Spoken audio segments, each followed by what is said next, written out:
genre.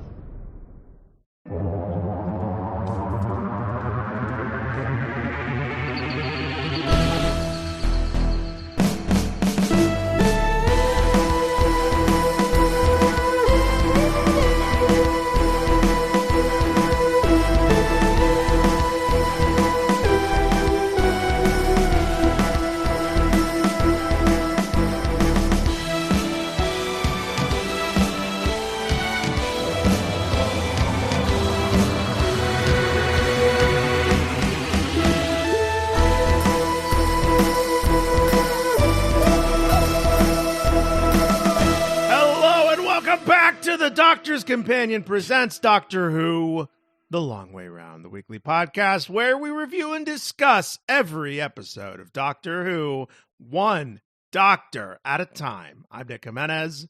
I'm Scott Corelli. And I'm Cass Fredrickson.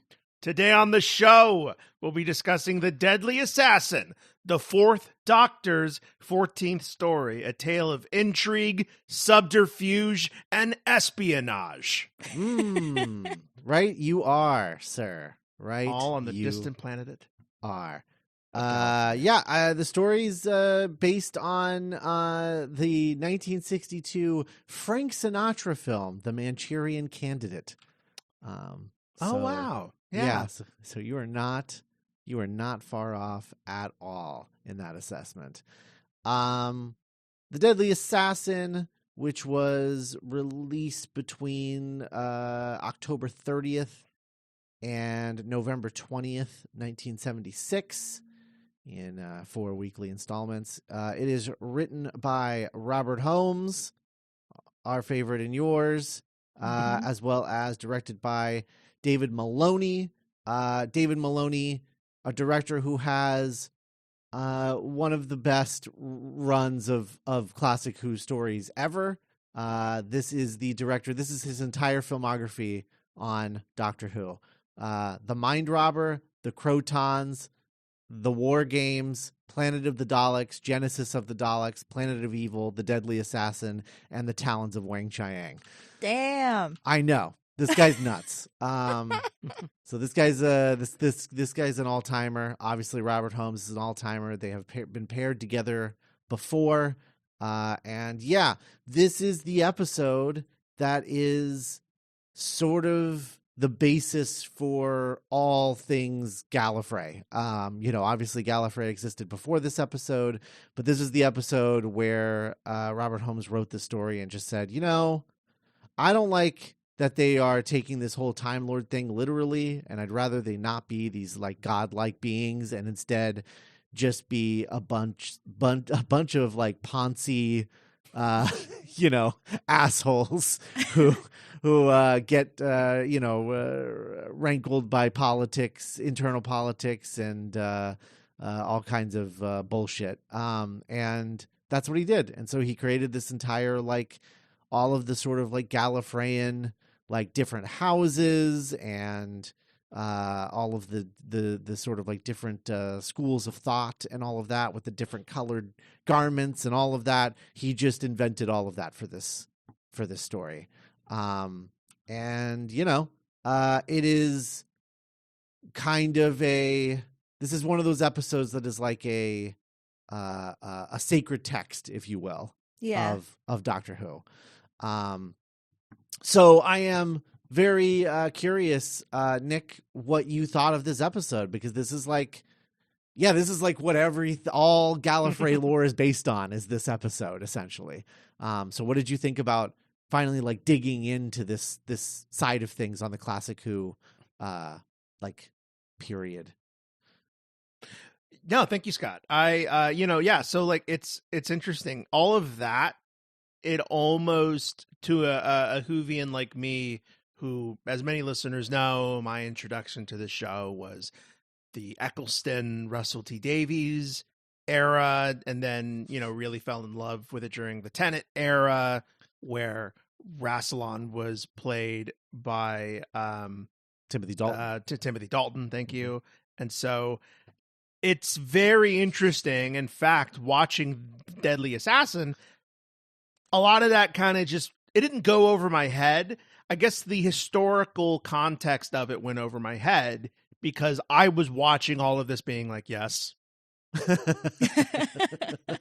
like, of course, Ponzi assholes.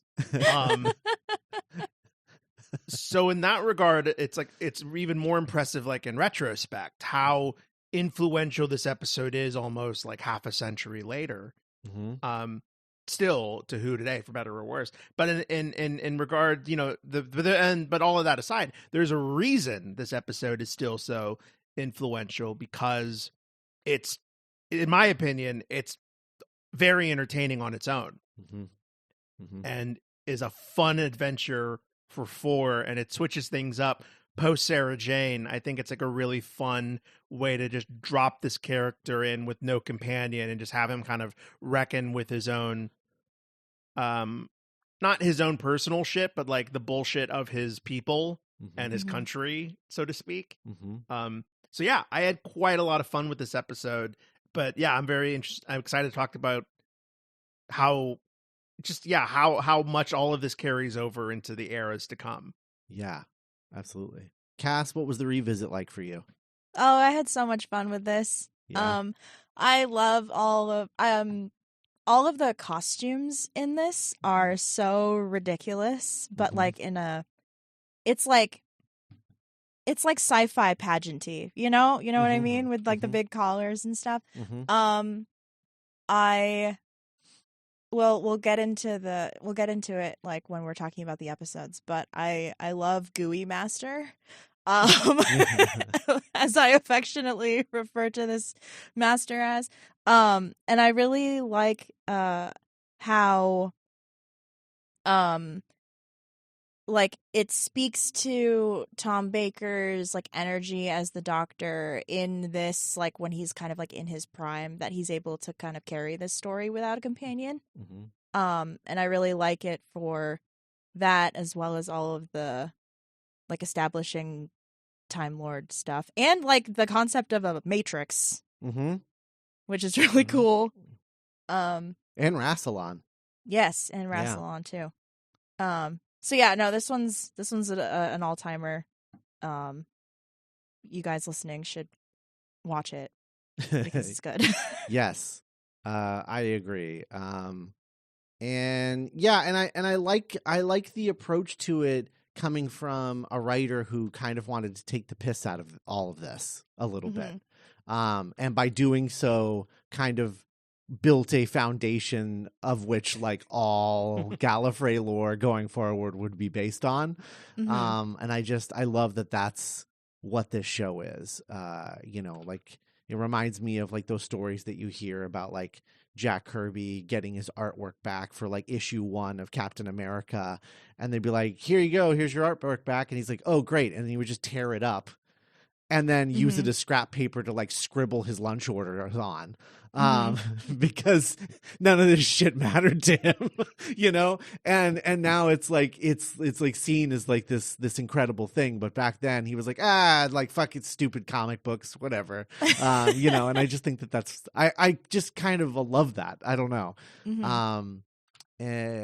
So yeah, I'm a big fan of this story. I think that it works really well, and given all of the things that Robert Holmes was handed into having to write this story, I think it really worked out well, because he was able to fit sort of like everything in that he had to fit in.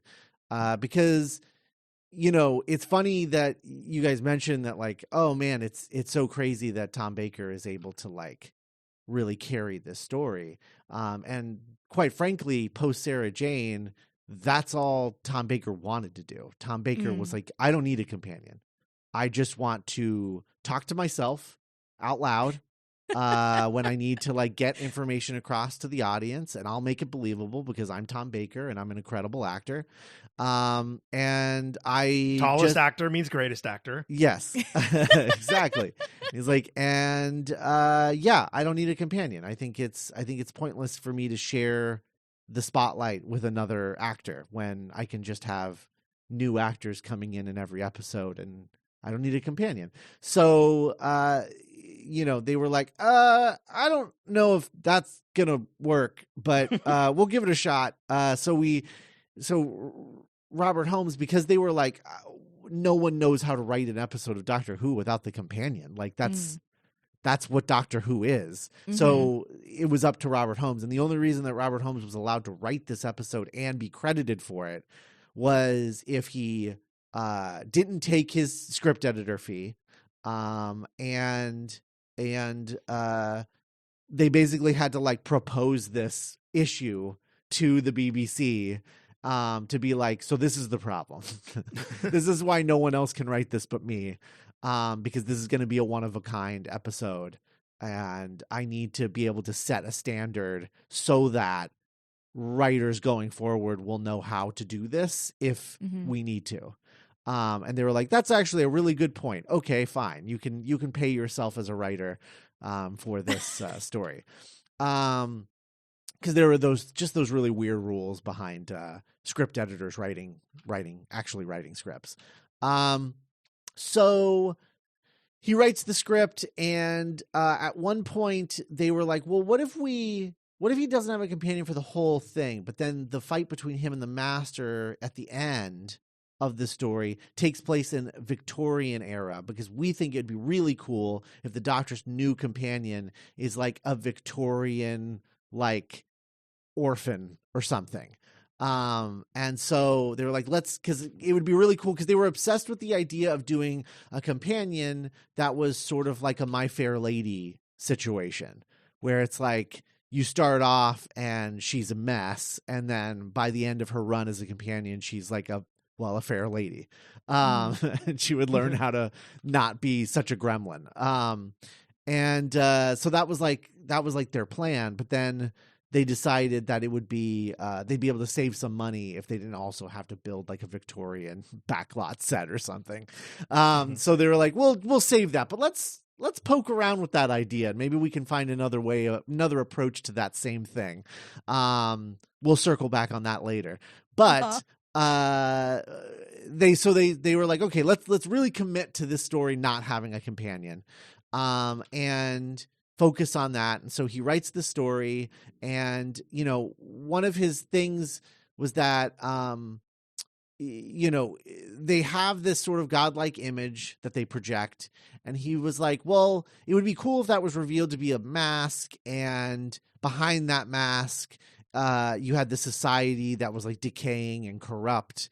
And that sounds a lot like a political thriller, like the Manchurian Candidate. So let's like try to lean into that, and we'll make this an assassination attempt. And we'll have the Doctor like dream it up and think that he's the one that's going to do it, and really mess with that. And he just felt like all of this didn't come out of nowhere, because he was like, look, we have already run into so many renegade Time Lords. We've got the meddling monk, we've got the war chief, we've got Omega, we've got Morbius, we've got the Master, like, and the Doctor himself to a certain extent. So like, it doesn't really make sense that there are these celestial beings that are like controlling all of time. He's like, I think they're a little fucked up. That's what I think. And so just like us. Yeah, just like us. Time Lords, they're just like us. So he started working on this story. And at the time they were like, okay, this is a perfect way of bringing back the Master. However, Hinchcliffe and Holmes, the producing team at this time, were thinking that their time on the show was coming to an end. They felt like they had said everything they needed to say about the show. They'd brought it into this new sort of like gothic direction, and they were ready to move on to bigger and better things, because, ostensibly at the time, like, Doctor Who is like a really big deal now, but back then it was a kid's show. So they were like, they all viewed it as like, oh yeah, like we're doing really cool shit on a fucking kid's show. Like, it's time to move on. We got to go, put our big boy pants on and make an adult drama or something. And so they were ready to go. And as a result of being ready to go, when they came to the point where they're like, yeah, the Master makes the most sense as the villain of the story. However, we don't want to cast a new Master. Roger Delgado had died, and they hadn't used the Master since his death. And so they were hesitant about recasting the Master because they didn't want to pigeonhole the next creative team into a casting decision that they might not agree with. So he came up with this idea of this Master who was out of regenerations and was just a little fucking goblin troll, gooey goblin troll, melting in a cave, with his eyeballs bulging out. And he was like, yeah, it'll be this guy. And then that way, next time that they want to like cast the Master, they can have him regenerate into like a new guy. And then we don't need to worry about it. And so that's why he is the way he is in this story. So many hallmarks of Doctor Who mythology had their first appearance here. We had Rassilon, we had the Eye of Harmony, the Matrix, the different chapters of the Time Lords, including the one that the Doctor is from, the Prydonian chapter, which all of the renegade Time Lords come from. So the Prydonian chapter, using Harry Potter parlance, right? Yeah, you would think it would be that one would be the Gryffindor, but in fact it is Slytherin because they're like the cunning assholes. Like that's what they're known for. There's not a wizard that's been in Slytherin, not what turned out bad, Harry. Yeah. That seems weird. Seems like you guys should just stop inviting them to the school. I don't know. They are all part of basically the Slytherin chapter of the Time Lord schools. I don't know, however you would want to call that. They're just known for being like cunning politicians, essentially. Liars.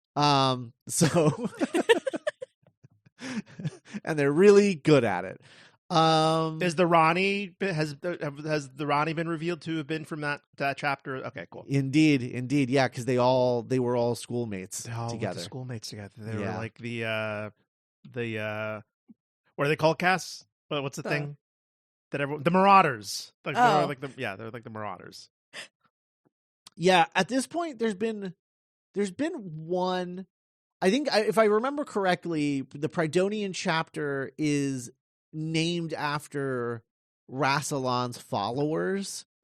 And Rassilon more or less created the Time Lords, and so like that's where it's like, wow, that guy's really cunning and impressive. So we should name everyone that's like Rassilon, that evil son of a bitch. We should make them Prydonians, I guess. I want to go back and digitally put in that portrait of Timothy Dalton from Hot Fuzz, but wearing like the Rassilon outfit, just like yes, the way you have portraits of the president. That would be amazing. Oh, that would be so good. So man, that's so crazy that was only like 2 years after Hot Fuzz. Yeah. Wow. Because that was like 2009. Wow. Yeah. What? Yeah. I know.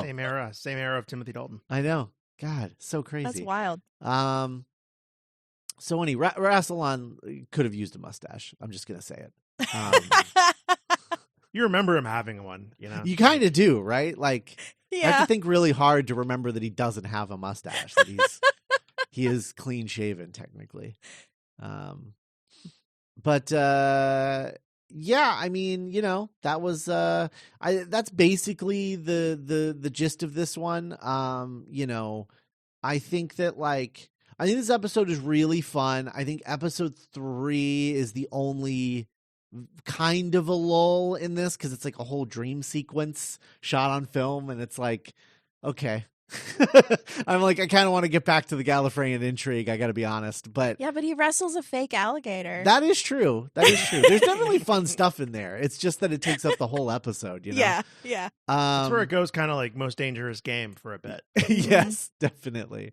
But I will say the only element of the story that did backfire on them was Gooey Master, because good old Mary Whitehouse of the National Viewers and Listeners Association was like, I do not like that. I don't like that. That is bad and evil and demonic, and that's not good. And then the bit where was it the master I forget. It's like a guy in the dream sequence. It must be the master or a personification of the master. Is like it trying the guy to drown. the master sends in to? Yeah, he's the trying to assassin that he sends drown after? Okay, yeah. the doctor. Mhm. And that was the thing where she was like, no, this episode is bad because kids are now going to do that to their siblings. They're going to drown them in puddles. Because all kids are just little sociopaths. If they see anything, they have no choice but to copy it. Mhm. And then this is also the only time in Doctor Who history, prior to New Who, that the show took a pause halfway through the season, and went on hiatus for a while. And after The Deadly Assassin, it went on hiatus for 5 weeks over the Christmas period, and then came back in January to finish up the season. Wow, that was the 5 first time weeks, that can had you ever imagine? happened. So, yeah, that's The Deadly Assassin. Did children really set themselves alight because of the Human Torch, or was that just like old wives' tales? That was just stupid fear. Like that. Okay, They okay, were so just that never- afraid because they're like, Okay. as you know, all children are idiots. So, just like how they had to they changed the time machine in Back to the Future into a DeLorean from a refrigerator, Right. because they were Mhm. afraid kids would lock themselves in refrigerators. It's like they're always afraid the kids are going to do things that there's no proof that any of them would actually do it, but they're so Mhm. afraid that they're like, no, we got to change this. So that's what it is, I guess. But yeah, she what did she end up doing to them? She like got the drowning sequence. Let's see. It was a thing where Was there like a there was petition or something?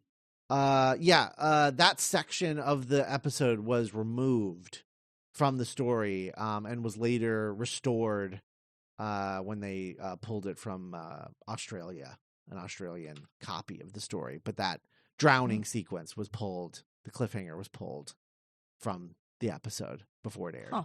Yeah, Interesting. or for reruns or something like that. I don't know, but anyway, it was missing for a while. I wonder how it ended. I don't know. I don't know. Maybe it just stopped. I'm going to get you. Woo, woo, woo. And then that was it, And 8-year-old Russell T Davies was like, that doesn't seem right. Something must have been cut. Someone call Australia. I'll get to the bottom of this. I shall. Anyway. So that's The Deadly Assassin. It Mhm. is. Yeah. All right. Well, let's talk about it, Cass. Yeah. So part 1, we open with a like the doctor vividly hallucinating, killing the Time president. Lord president. Yeah. Who among us? You know?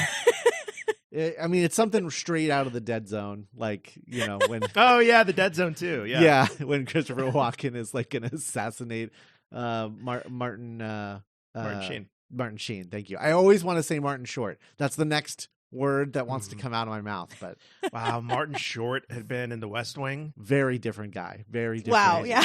But they're both kind of short. So, Both pretty short. Both short kings. Mm-hmm. So the TARDIS lands just out like it's somewhere in the capital of Gallifrey, I guess. The Panopticon? The Panopin? What's it called? The Panopticon Panopticon. is where they all gather.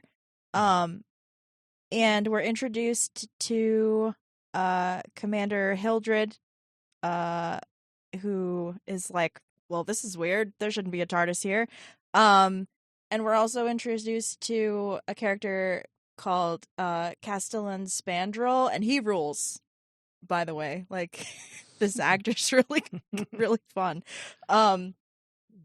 So everyone is stressing out because there's a big political event today. The Time Lord president is going to resign his position and name his successor. So, like, security is, like, through the roof, and now there's a random TARDIS here that belongs to a criminal. I love them commenting. They're like, God, what a piece of shit. Is that a Type 40?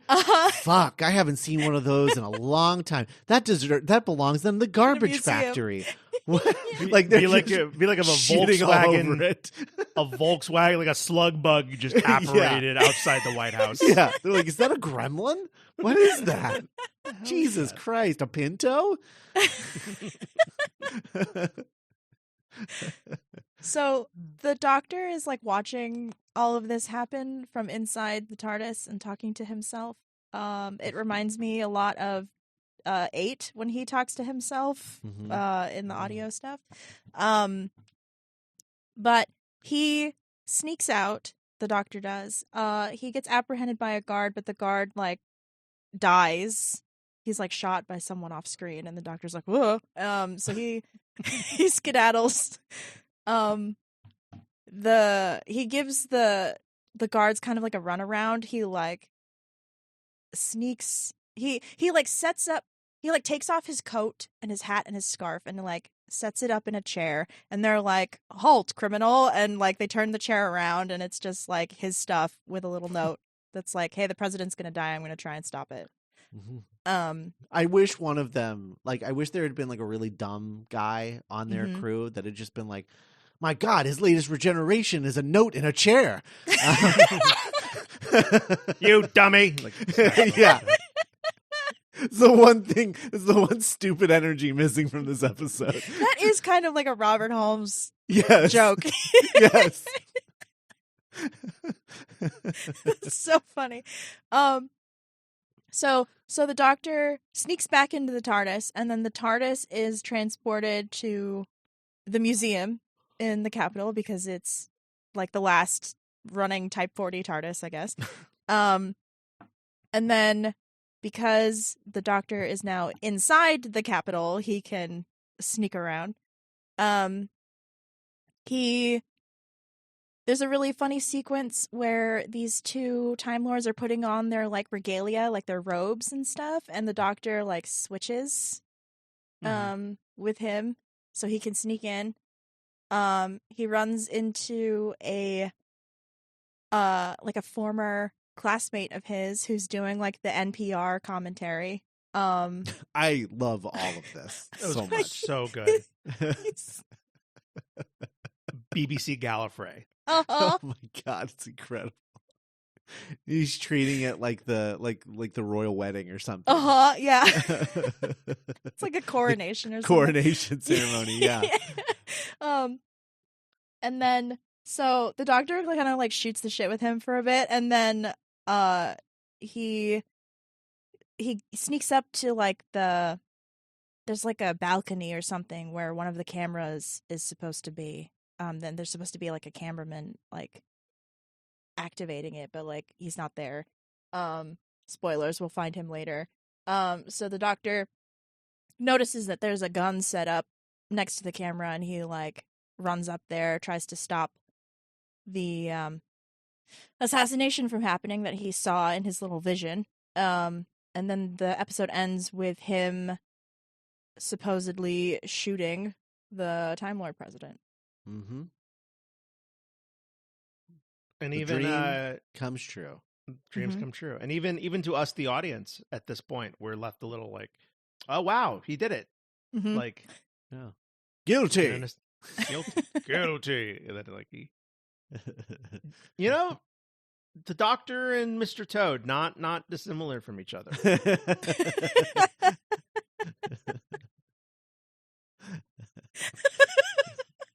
If only this wild ride ended in hell. Indeed. But yeah, I love the, like, 70s BBC news program with an E at the end of the of the coronation is so good. Oh, incredible And stuff. not to get too far ahead, but Castellan, like, he becomes somewhat of he comes back in key stories that we'll talk about in the future. Mm-hmm. Mm-hmm. I don't know if it's that actor, but like that character certainly.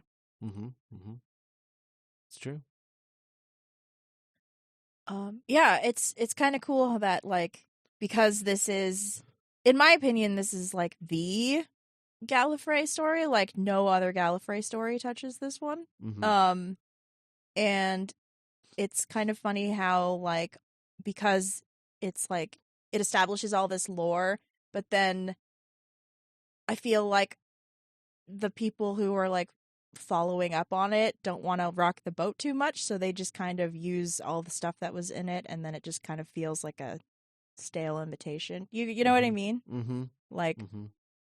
I don't know. I mean, that's why, like, the best thing to come along in terms of, like, all of that was another guy who was just like, fuck it. And it's like Russell T. Davies being like, they're all dead. He's the last I'm one. blowing You're like, Gallifrey up. oh, interesting. Okay. And that's like the last time that, because, I would argue that the Timeless Child is sort of an example of like the bad version of that, where he cares so much that he's so desperate to get it back to the mystery and intrigue of, pre-explaining all of this, that he has to like bend over backwards and come up with this really sweaty explanation as to like how, actually the Doctor is really different than all of those, and we'll see how all of that shakes out eventually with, the future of the show. And hopefully we get somebody making good use out of all of that. But I think, that's arguably the problem with the Timeless Child arc is that element of it, of like the kind of sweatiness of it, instead of this, which is Robert Holmes being like, I don't give a shit about any of this, and sometimes that's the energy that you need. Yeah. I mean, I'm even trying to think of a better New Who story that centers Gallifrey, and I'm coming up short. Like, I guess like the Witch's Familiar and the Magicians, like that's pretty fun. I guess, that's kind of like, yeah. Because you have like Heaven Sent and Hellbent. You have that two-parter. And Heaven Sent is like a masterpiece of Doctor Who. But then Hellbent is kind of like womp womp. Like it's fine. It's good, but it's not like, it's still not the Deadly Assassin, it doesn't, that doesn't come close. Because Heaven Sent, like, isn't really about Gallifrey. Like, it's about the Doctor, and then Hellbent's just like, oh look, Time Lords are here. It's a reveal that you've been watching a Gallifrey story this whole time. Yeah. At the very end. Cass, do you have any maybe examples that come close to Deadly Assassin, and at least in terms of New Who? I'm not asking you to like reach through like the entire soup of the show, but no, I don't think so. Like, because I think when I started watching Classic Who, it was just after I learned who Rassilon was from the End of Time and stuff. And then, because you don't really get any of that with Matt Smith that I remember. So yeah, I don't know. This is like the Gallifrey story. Yeah, you don't get any of that until Day of the Doctor. That's like yeah, that's the only. I think that's Matt Smith's kind of like only Time Lord story. Mm-hmm. And then you have like a handful of. You have like 2 or 3 like Capaldi ones, and obviously like the Timeless Child stuff, but like. Yeah, there's not really. I mean, I think everybody has been like pretty like trepidatious about it, because they know like we could fuck shit up, and also like these guys are kind of boring. And so it takes a very specific kind of story, I think, to make them entertaining. Which is I'm imagining I'm imagining 11, 12, and 13 in the sort of like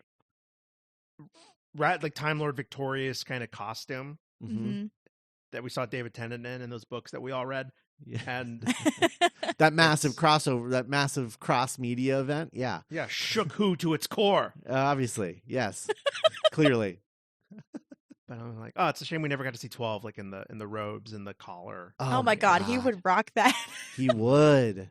Wow. like a Skeksis, like a sexy What if that's how you Skeksis. get Capaldi to like agree to come back to the show? It's like, we'll put you in the Time Lord outfit. And he's like, oh, you son of a bitch, I'm in. You son of a Yeah. bitch.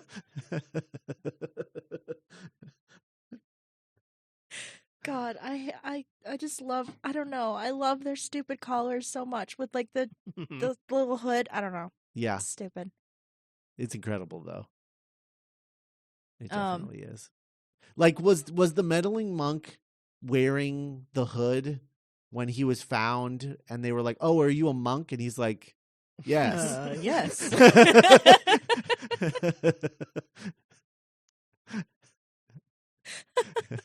Let's go with that.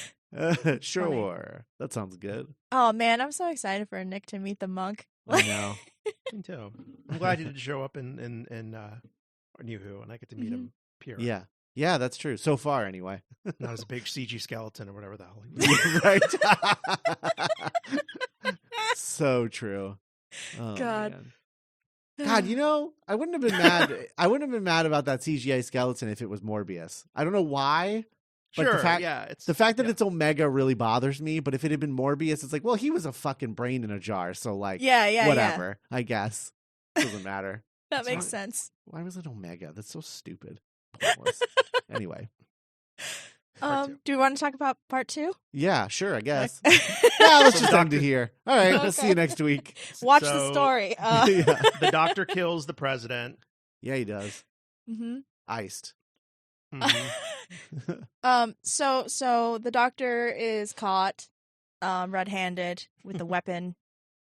And the president's dead because there's something about this rifle that, like, I don't know, cut off his regenerations or something.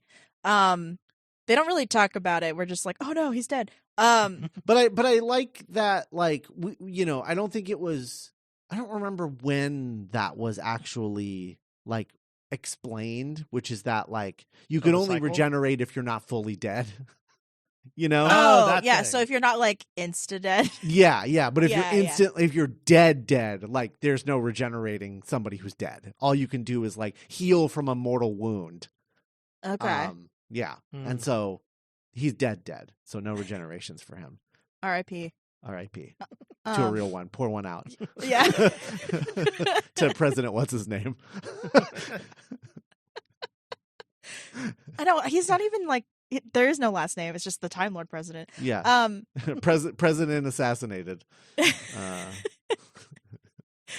So we're introduced to Chancellor Goth. I am obsessed with his eye makeup. It's like it's very shimmery, like this weird, I don't know, shimmery, like blue, like kind of David Bowie vibes. He is everyone's freaking out because the president didn't name his successor and no one knows who he was going to pick. This Chancellor Goth guy is the favorite. He is, everyone assumed that he was going to be the pick. So he I don't know, like volunteers himself as like a presidential candidate and then is just like the Doctor needs to die before the election. And so they do like a really fast trial and the Doctor's like, I'm going to nominate myself as also a candidate for president. I invoke Article 17. Yes. But you didn't see that coming, right? It's this crazy rule that like anyone can nominate themselves and like There's nothing you can have do to about it. there's nothing you can do about it. And you can't be put to death before being found guilty while you're running for president. Yeah. Yeah, like the Doctor was going to die in like 3 hours and now he's given like 2 days or something to like prove that he's innocent. We're also introduced to another Time Lord named Barusa, who will be important later. So this evil like looking robed figure who turns out to be the Master is informed that the Doctor invoked Article 17, so he's not dying today. And the Doctor hangs out basically with like Kestel and Spandrel, and they go to, there's like I don't remember what the room is called, but it's basically like this big supercomputer that hosts like all of this Time Lord data. Mhm. And we're introduced to the concept of the Matrix, which is like the supercomputer is powered by like the memories of Time Lords who have passed, and through that they're able to like predict things in the future. I don't it's it's like really, I don't know, it's like a really cool concept. I don't know that I'm doing a good job of explaining it. And the Doctor's like, oh, that's how someone beamed that dream that I had at the beginning of the episode of me killing the president. Someone beamed that from the Matrix into my brain. Mm. And then the guy who's like basically his job is to maintain this supercomputer is like, that's impossible, no one can hack the Matrix. And the Doctor's like, well, a really smart person can do it, like I can do it. And they're running around trying to find like proof that the Doctor didn't do it. The gun that he had was like tampered with because he was trying to shoot the actual assailant who was on like in the crowd before, like below him. But he missed because the gun had been tampered with. And they're like, oh, well, there was a camera up there. Obviously, like the camera could have caught like footage of this happening. And the BBC news guy like opens the camera and finds the miniaturized corpse of his cameraman. And the Doctor sees the tiny little doll of a person and is like, oh, the Master does that. The Master must be behind this. So and then the BBC guy gets stabbed in the back. So with the miniaturized corpse, with the little Mhm. doll corpse, that immediately made me think of that Sasha Dewan Master episode. Mm-hmm. Mhm. And I'm like, oh, cool! Like they brought that back because I don't think John Sim Master or Missy ever did that. I think John Sim did in the Bill Cyberman 2-parter. I think he may have had a little action figure doll situation going on in that one. I don't remember though. But we've seen it before, or you've seen it before but it was a long time ago. In I think Castrovalva, the very first Fifth Doctor story. He did that. He was doing that to people. Mhm. Oh, cool. Yeah. I just mean like with New Who, I think. Yeah. I think. And, you know, it's a Bill episode, so all three of us have completely memory hold it. But Which sucks. Uh, oh, Bill. So the Doctor is like, well, I think the Master hacked the Matrix. I'm going to go in and I'm going to figure it out. And they're like, you can't, you're alive still. We can't hook up your mind to the Matrix. You'll die. And he's like, bet. So he's built different. So he goes into the Matrix, and there's like a weird dreamscape. There's a hell of a quarry that he scrambles around in. Boy howdy. And the episode ends with like his foot gets stuck on a train track, and the world's trolley smallest problem. Train is coming at him to run him over. And that's how the episode ends. This is the bad place. It is the bad place. That's good. So yeah, it's yeah. Please. I was gonna say, I love that the train is like, it reminds me of like a theme park ride for kids. Like it is Totally. the world's smallest like steam engine, and it's just like they sped the film up so it looks like it's going really really fast. Mhm. No, it's like you expect to see Walt Disney like riding on top of it. Uh-huh. So true. The Rassilon of Hollywood. God. Yeah.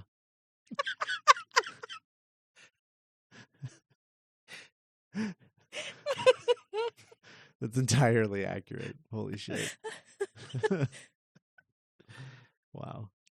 It is really fun though. Like the meat of the episode, in my opinion, looking back on it, is just this. The Doctor using arcane Gallifrey legal jargon to like Bugs Bunny his way out of getting executed, Uh-huh. and you think he's out, but now he's like running the show. It's the good stuff. It's very true. Mm-hmm. I love it. This is yeah. I just think that all of this is so fun, and though I will say this does set a dangerous precedence for the Fourth Doctor going forward, where he's like, just hook me up to the thing, because he does I'm this. going in. He does this so much going forward, where there's just like episodes of him like laying on a slab, just like imagine like just thinking real hard. There's one pretty notorious episode that features him doing this. Yeah. So I think he was like, man, I think I really figured out a way to just take a nap while I'm shooting this stupid kids show. And in regards to him not having a companion, while he doesn't have a companion per se, this episode is stuffed with supporting characters for him to like talk in circles and be smarter than. And so I don't think you have time to really feel Sarah Jane's absence in this story yet. Right. That's true. It's very true. So yeah. So part 3, the Matrix episode. Yes, the Matrix episode. Enter the Doctor, Matrix. The Doctor basically runs around in a jungle outsmarting a mysterious black-clad figure who is hunting him. If you will. Yes. If I may. There's a part where the Doctor makes like a poison blow dart gun thing out of like a piece of wood or a reed or something, and I'm like, what am I watching? But like also it's like really entertaining. There's also a part where he runs away from a biplane, and I know that like this has like this is based on like the Manchurian Candidate, but like the scene where he's running away from the plane always makes me think of North by Northwest. Mm-hmm. It has that vibe. Yeah, it was definitely that was also based on that. Yeah, for sure. Okay, cool. Yeah, mistaken identity, someone being framed. Man, it's so yeah. You're right. No, Cass. Like yeah, the Doctor making poison darts and like being hunted through a jungle, but still being Tom Baker. It's just this really bizarre mishmash of imagery and content. true. Oh, I should also say that Tom Baker, because he like ditched his coat and scarf and stuff, is just wearing like this loose, flowy, like white Oh, right, yeah. pirate shirt the entire time. And I'm like pretty into it. Yeah, and it's just sort of that situation where you see him and you're like, were you wearing that this whole time? I know he has like 5 layers on, like at all times. That's really funny. Yeah, it's like a billowy, like Pirates of Penzance kind of shirt. Mm-hmm. It's pretty good. Pretty good. So, this whole episode is the Doctor kind of like matching wits with this deadly assassin who's hunting him in this dreamscape in the Matrix. And it ends with, as we were talking about earlier, it ends with the assassin trying to drown the doctor. And just before this, he takes off his mask and reveals himself as Chancellor Goth, who was the presidential candidate who wanted him dead. Right. He's like, why are you doing this? You were going to be voted. He's like, you don't know that.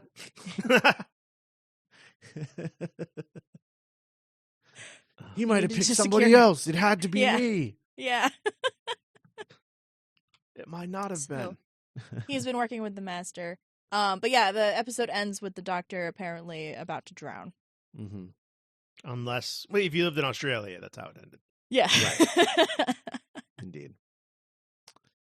Maybe it just ended with the Goth reveal. Oh, yeah, that's a good maybe. point. Yeah, that would make sense. Oh, but anyway, yeah,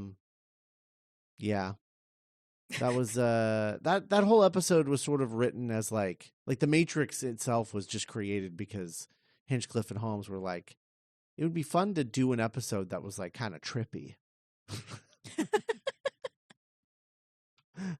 Oh yeah, is this the one where the clown face was in the puddle? Uh-huh. Yeah. That was nuts. Yeah. It was the scariest thing I've ever seen on this show.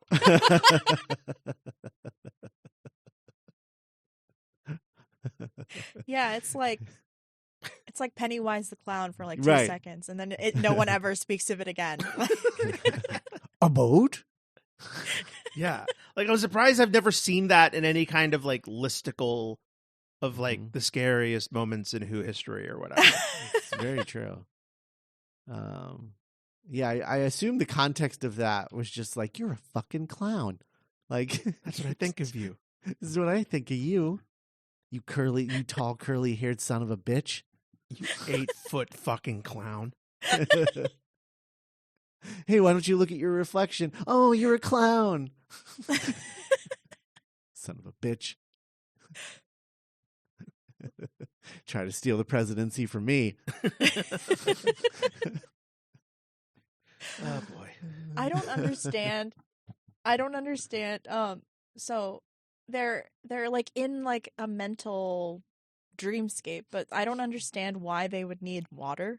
Like, there's like a whole plot point where the assassin is like poisoning water. He's poisoning like a stream. I don't know if that's not how that works.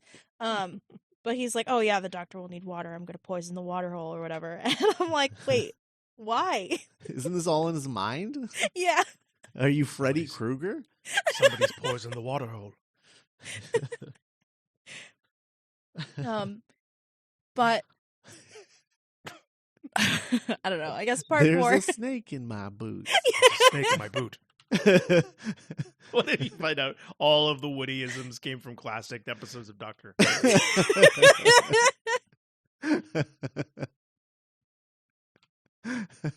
Oh my god. So Jane, you'll always have a friend in me.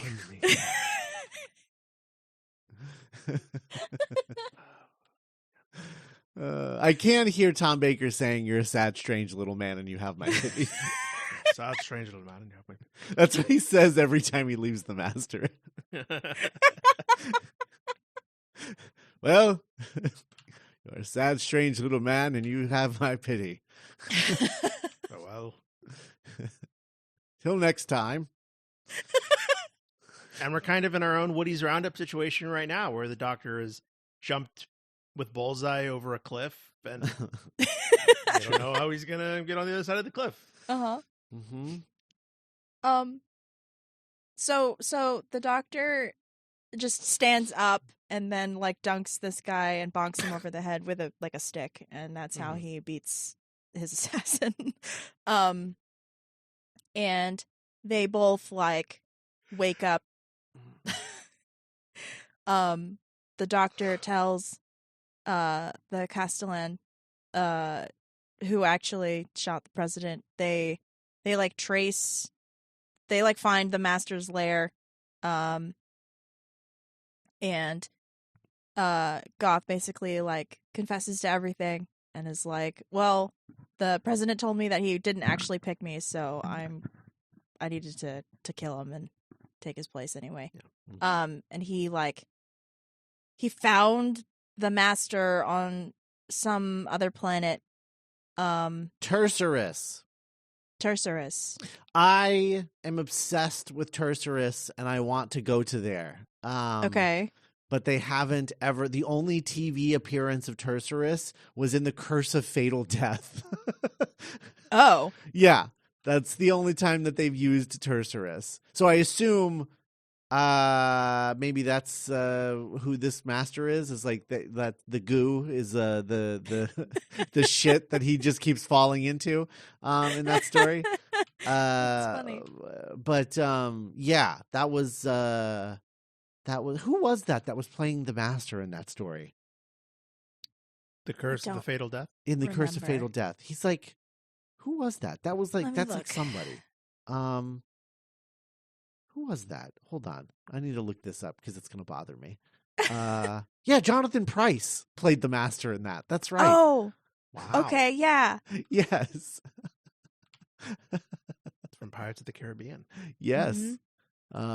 And the Two Popes. The Two Popes, Game of Thrones. Yeah. Anyway, yeah, I'm obsessed with Tercerus. There's like this, I don't know. It looks like a metal album cover. And I'm like really, really into it. I'm gonna send you guys a picture of it because I want you to see how cool this is. And I'm like, why have we not gone here? Oh, that does look like a metal album cover. Yeah, it's so cool. It's like the Master's equivalent to like that to the cat Darth Vader's castle, you know? Like yeah. Wow. Where you're just like, oh fuck yeah, I want to go there. Let's go there. Yeah, that looks moody. Yeah. Hell yeah. So anyway, Big Finish uses it a lot, but it's never been in a canonized TV episode, and it should. Tercerus. It's a cool name too. It is. Yeah. Sure. It sounds like a Big Finish episode story title. It does. Totally. You could have told me that we covered Tercerus like a year ago, and I'd believe it. Yeah. It's like, oh yeah. Oh Tercerus. right, yeah, sure, that one. Castrovalva. Yeah. Terminus. So yeah, he found the master on this planet Tercerus, and he was on his last regeneration, and brought him to Gallifrey to get more regenerations. Mm-hmm. Ostensibly, like they're like, "What's the master's plan?" But he dies before he can say anything else. I think it would be really cool, like thinking about the fact that like this gooey master and like obviously the Anthony Anley master later, Nick, we haven't covered the story yet where he gets the body of Anthony Anley, but like yeah, he gets a basically reset number of, well, it's more of a weird situation than that. Mm-hmm. But yeah, he's in a reset, regeneration cycle at this point in the show. Cool. And so I wish they had done that for the Doctor. I think I wish that at some point we would have like, I wish like an anniversary special would think to do like, there's like 12 versions of the Master that we have never met before. And I think it would be really cool if like they popped up in like an anniversary special and you cast like a bunch of like cool people as like various iterations of the Master that all come and show like team up on Tercerus to fucking take down the Doctor. Oh fuck yeah. Like a Ginyu Force of the Masters. Yes. Right?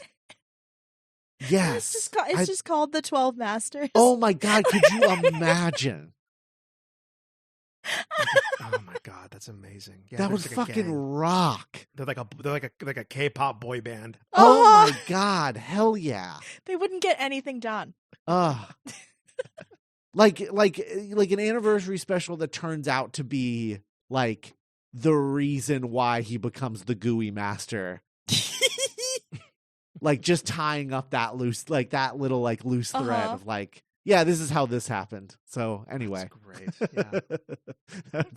And it's all masters from before, like John Sim and Utopian Master. Ooh. Yeah, that'd be so Amazing. cool. Anyway, Tercerus. 12 masters. He wouldn't get anything done. They would just kill each other. I know. I would love that.